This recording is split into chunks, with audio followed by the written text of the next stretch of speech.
Andreas, I'm going to introduce you with your biography, and then I'll hand the floor over to you. So we're delighted to have Andreas here. Andreas Schleicher, very busy guy. He's the Director for Education and Skills and Special Advisor on Education Policy to the Secretary General at the Organization for Economic Cooperation and Development, the OECD. He initiated and oversees the Programme for International Student Assessment. You will know that as PISA and other international instruments, creating a global platform for policymakers, researchers, and educators to innovate and transform educational policies and practices. He's worked for over 20 years with ministries and educational leaders around the world to improve the quality of education. He's the recipient of numerous awards, including the Theodor Heuss Prize for exemplary democratic engagement. And Mr. Schleicher holds an honorary professorship at the University of Heidelberg. Delighted to have you with us. Thank you so much for coming. The floor is yours. Please share your screen, and when you're ready, start presenting. Thanks, Don, and thanks for inviting me. It's a pleasure to be there with you. Obviously, these are difficult times for education. There's no question about that. If you think about in March, we had 1.5 billion young people locked out from their schools. For students who had learned how to learn, who had access to great technologies, a supportive environment around them, parents and teachers included, maybe that time was liberating and exciting, so much more engaging to learn in a new way. But for the many young people who used to be sort of spoon-fed by their teachers, who didn't have access to technology and no one pushing them to learn, this has been a devastating experience. They were really left badly behind. But what's so interesting, I think we have seen so much technological and social innovation in these few months. Maybe less reform, but certainly more change in education. And in May this year, we surveyed countries, the countries of the OECD, on how they see the future for themselves. And what's interesting is that just 22% of the education systems wanted to go back to where they come from, the old normal. You can see over 50% basically look towards the integration of the virtual and the real world as the new normal. And that's a huge challenge for education. That means, understanding how different learners learn differently and using technology to basically embrace that diversity with new kinds of methodologies. A huge challenge. But that's the ambition. But then, technology is always only as good as it's actually being used. And when you actually look at teacher preparedness, the way in which teachers, feel that they can use technology or have used technology, you can see we're only talking about half of the teachers who feel comfortable with this technology use. That's sort of the big challenge they had. Technology you can provide tomorrow. But to get people ready, not just as users of technology, but to become designers of innovative learning environments, that's a long step to go. You have countries like Denmark, New Zealand, and so on that are further advanced. But you look at the end of the scale, a high-tech country like Japan comes last. And so just, being a technology-rich society doesn't mean that teachers feel comfortable with using those technologies. Fortunately, we've seen a lot of progress. You can see, countries like Sweden or Romania, Israel, Finland, Croatia, the share of teachers using technology frequently in the class had doubled between 2013 and 18. So that's good news, but a long way to go. If you think about, the evolution in the past, we could teach people something for their life. In the future is about, understanding how people learn differently and engaging with complex ways of thinking and working. Now, the kind of things that are easy to teach, easy to test, are precisely the things that are also easy to digitize, to automate. They're disappearing very rapidly. In the past, our economies only needed a few well-educated workers, so we could focus all of our resources on educating few people well. Today, we need everybody to succeed. It's a completely different ballgame. It's no longer just about sorting people.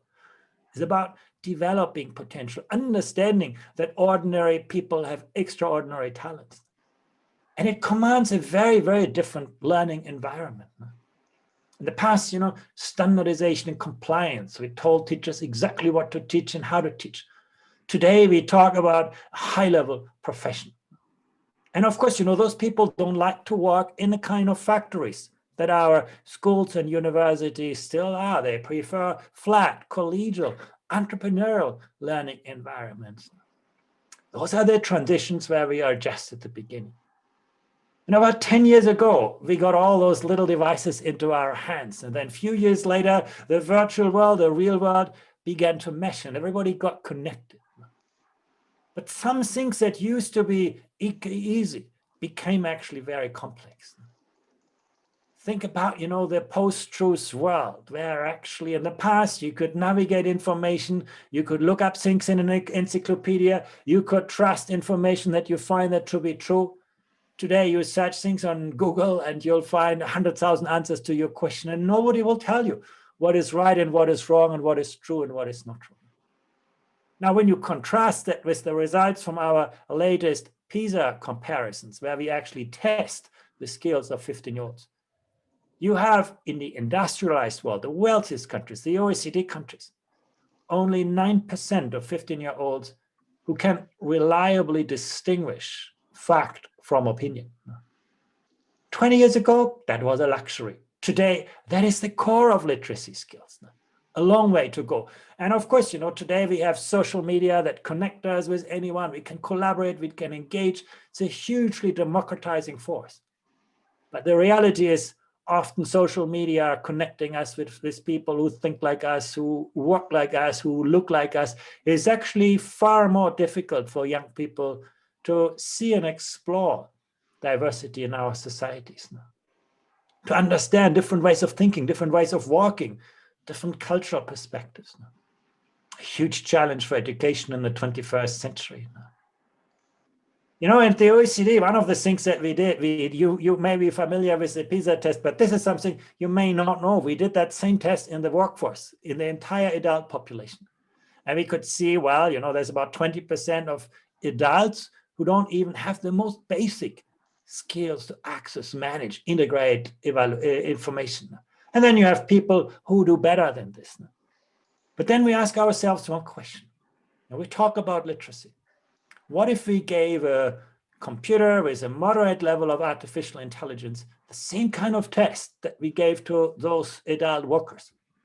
And actually, we could see the near-term computer capabilities were better than the 70th percentile of people. This just shows you how rapidly the demands on people are increasing. That's the challenge for our education systems today. Computers become smarter. Artificial intelligence pushes us to think much harder what it means to be human. How do we complement, not substitute, the artificial intelligence we've created in our computer? Some people call this a race between technology and education. Before the first industrial revolution, neither education nor technology had a major impact on the vast majority of people. But then, the industrial revolution suddenly pulled technology ahead of people. And it created dramatic social pain. People were not ready for this. But then, public policy responded, and you could see, education catching up, making people compatible with the ways of working of machines, and created generations of prosperity. But sort of since those days, we became complacent for a long time. We didn't change our industrial way of education. And now we can see the digital revolution kicking in. Now, once again, moving technology beyond the capabilities of people. And we have lots of university graduates having difficulties finding a good job. And at the same time, employers say they cannot find the people with the skills they need. How do we change that back? How do we move people once again ahead of our technologies? Knowledge is expanding exponentially. We all know that. And it's filled with so many facts and figures, so many things that we could be learning. But they all come with people. Now that's something that, this corona pandemic has brought home to us, that learning is not a transactional process. Learning is always a social, a relational process. People are not going to pay lots of money for tuition to look, online learning courses. People go to university to, meet great people, to talk with the professors, to work with researchers in the laboratory, to experience a social life on the campus. And the same is true in every other level of education. And the box of the curriculum now is such a tiny kind of space of this. And we're trying to cram everything into this little box. Now, what often happens is that the rich features of our communities become very shallow shadows of themselves. If you ask, fourth graders about, their attitudes to science, they all love science. Science is about experimenting. It's about understanding nature. It's about figuring out cause and effect. Children love that. When you survey them again at the age of 15, many of them have been completely disengaged. Science has become a boring world of formulas and equations, totally remote from their kind of real lives. That's unfortunately what we do. And then we pack more and more and more things into the school curricula, and we forget the kind of things that really make us different from the technology that we have created in our computers. Bringing those aspects back, focusing on what makes us human, is so crucially important. At the OECD, we've developed this learning compass. Learning is no longer about teaching something, but about developing a reliable compass and the navigation tools to find your own way in this increasingly complex, volatile, ambiguous world. Of course, knowledge is always going to be important, but it's less about content knowledge and more about epistemic understanding. Not about just, what you learn in physics and chemistry, but can you think like a scientist? Can you design an experiment? Can you distinguish questions that are scientifically investigable from those that are not?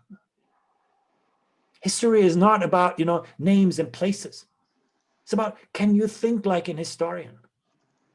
Do you understand how the narrative of a society has emerged, how it has developed, advanced, sometimes unravels when the context changes? We need to become a lot better to teach fewer things at greater depths, to keep people an understanding about the foundations of the disciplines so that they can, master the content when they need it. And of course, the world no longer just rewards you for what you know. Google knows everything. The world rewards you for what you can do with what you know. The skills dimension has become so important. When you think about skills, we think about cognitive skills, creativity, critical thinking, very important. But actually today, it's the social and emotional skills that become the big differentiator. Curiosity, courage, leadership, empathy. If you ask me, what are the most transformative competencies for tomorrow's world? Of course, it's our capacity to create new value, to build something of intrinsic positive worth. It's our capacity to reconcile tensions and dilemmas. The world is no longer black and white. No, we need to navigate ambiguity. And ultimately, it's about taking responsibility and mobilizing our cognitive, social, and emotional resources to do something. Let me show you one comparison from our latest PISA assessment. On the vertical axis, you can see the scores of countries on the test. And on the horizontal axis, you can see something that we call the growth mindset of young people. And you can see, in a country like Estonia, which is one of the star performers on PISA, now students do really well on school outcomes now. But students also have that growth mindset. They believe that they own their success, that actually results depend on their own effort. You contrast that with Indonesia, where students are not doing very well in school, and they believe that, learning is all about talent, the genes I was born with, my context, the background. So fostering that growth mindset is one of the best predictors for educating for tomorrow's world. And it was not just about, cognitive learning outcomes. We could see where students had a stronger growth mindset, where they were more motivated to master difficult tasks. They had a greater sense of self-efficacy. They were less afraid of failure. And think about this again. If you want young people to be creative, imaginative, you have to give them room to experiment. If they experiment, they'll take risks. If they take risks, they're going to make mistakes. If they're afraid of mistakes, probably we're not going to see them so creative. But students with a stronger growth mindset were also establishing more ambitious learning goals and saw greater value in school. This just shows you that, education is as much about mindset as it's about content and knowledge. And today we talk about the pandemic, but the future will surprise us many times. Now, climate change may have even a greater impact on our lives, and we can see that coming. Artificial intelligence, again, pushes us to think harder about what makes us human. Huge impact, probably, and a lot of uncertainty. Nobody has a clue of how this is going to change our lives. And then there are lots of other trends that actually will shape our future. In education too, we should get less hung up on making predictions, thinking our current model and extrapolating from it, but to think about different futures, to imagine those futures and what those futures mean for us. Perhaps the status quo will continue. Educational monopolies will remain. Teachers will teach, students learn. It's quite possible because the status quo has so many protectors. And if you look, at the past, the trends in learning outcomes, you can see how quickly technology has changed over successive, years. But you can see that basically the learning outcomes in our world have basically remained flat. And remember that 9%, only 9% in a totally different world can reliably distinguish fact from opinion. It's hard to change in education. Some people say changing education is like moving graveyards. You can't rely on the people out there to help you. Everybody supports reform except for their own children. We as parents are often part of the problem. We get very anxious when our children no longer learn things that were very important to us, or when they do start to learn things we no longer understand. Teachers are often more likely to teach how they were taught than how they were taught to teach. And as a minister of education, you can lose an election over education, but you're never going to win one over education because it takes so much time to translate better ideas into better outcomes. And the frogs, rarely clear the swamp. And then the costs of change are certain and immediate. The benefits are long-term. It is very, very hard to change education. Maybe traditional schooling systems will break down and we see learning take place in much more diverse arrangements. The pandemic has given us a small taste for that. But then how do we reconcile flexibility and equity if this will happen? Technology is just at the very beginning in education. If you compare market capitalization in education with the health sector, where there is a huge industry that can develop a vaccine in 10 months' time, we are just at the very beginning in education. You can say, well, things are changing. Global education venture capital is picking up in the field of education. But, if you look at the numbers a little bit more closely, it's a story about China. In 2014, that was, the US was the big player, the red segment. Now in 2018, China. So the rest of the world has a lot of homework to do. We're not actually seeing that much change in many of the countries in Europe or even North America. Where's the money going? Well, virtual reality is big, and that's no surprise. Why should students listen to the results of an experiment when they can actually do that experiment in a virtual laboratory? AI, robotics, also coming up. The most visible benefit has been greater personalization. Now, while you study mathematics on a computer, that computer can now study how you study and then make your learning experience so much more granular, so much more adaptive, so much more interactive. The pandemic has brought out a tiny niche into the mainstream. We're also seeing big leaps in assessment and exams, whether you talk about assessments through simulations, hands-on assessments in vocational settings, machine learning algorithms, scoring essays, huge kind of progress. And we can see learning and evaluation now becoming integrated, giving you immediate feedback to help you learn better, teach better, schools to become more effective. And then learning analytics. That's where I see the greatest promise of technology, not so much in student interactions, but in giving teachers and educators a much better sense how different students learn differently, where they get interested, where they get bored, where they advance, where they get stuck. All of that is now possible. And then last but not least, blockchain technology, beginning to revolutionize how we recognize learning. And perhaps it's going to break the monopoly of universities and accreditation. Maybe it will give micro-credentials, lifelong learning, learning at the workplace, a real chance. Now, who knows? But the potential is there. But it's just one scenario for the future. Is it likely? I don't know. It's just a possibility. Another scenario is, like in Northern Europe, schools are becoming more like community hubs. We are seeing the opening of school walls. We see the connection of schools with their communities.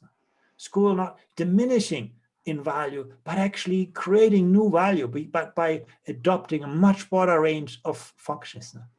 Some of those things are happening today. Will they happen at scale? We don't know.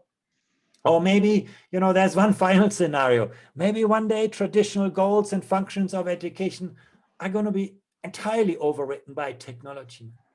Education is going to take place everywhere, anytime, and it's going to reach everyone with innovation scaling very rapidly. But, if digital technology and infrastructure is going to replace physical and human resources, who's going to be in charge of deciding, what people should be learning when, where, and how? Huge kind of questions that we will need to answer if we actually want to construct the future. But once again, it's not for us to predict the future. It's for us to imagine different and alternative futures, and then to think about their consequences for the functioning of education, for the organization of structures, for the education workforce, and for governance in education. We need to strike the right balance between modernizing and disruption. How do we reconcile new goals with old structures? How do we support globally minded and locally rooted students and educators? How do we foster innovation while recognizing the socially highly conservative nature of education? How do we leverage all of this potential with the existing capacity? How do we reconfigure the spaces, the people, the time, the technology to create the most powerful learning environments? And last but not least, this is not a government project. This is a whole of society project. And if the pandemic has taught us one thing, it is that we will only succeed with this together. Thank you very much.